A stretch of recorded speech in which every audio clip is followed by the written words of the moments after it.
The dragon boundary marks are cast iron statues of dragons on metal or stone plinths that mark the boundaries of the City of London.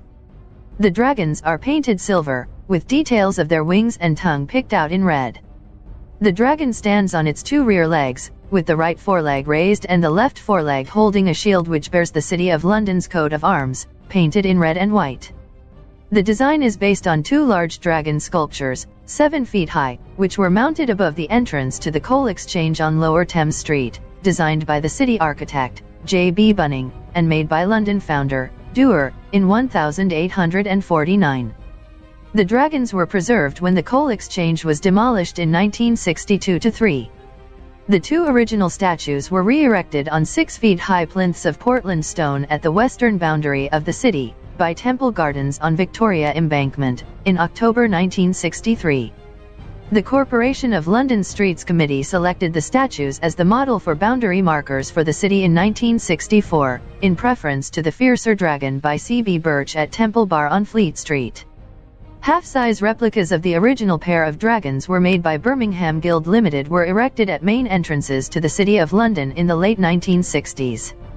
In addition to the Birch Dragon at Temple Bar, and the two original Coal Exchange statues on Victoria Embankment, there are two replicas of the Coal Exchange Dragon at the south end of London Bridge, two on High Holborn, and single replicas on Aldgate High Street, Bishopsgate, Moorgate, Aldersgate Street, Farringdon Street, and at the south end of Blackfriars Bridge.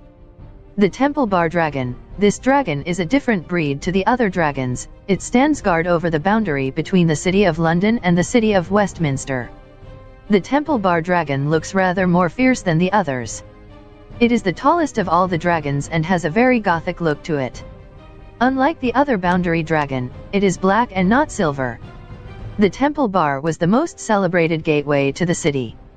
It used to be at this point, where the ruling monarch would be met and welcomed into the city by the Lord Mayor. Dragons of classical legend are associated with guarding, such as the golden apples in the Garden of the Hesperides. In medieval romance, dragons spent a lot of time guarding pretty captive women. A host of dragon-slaying saints are associated with the beast, St. George being the most pertinent to England and especially the City of London.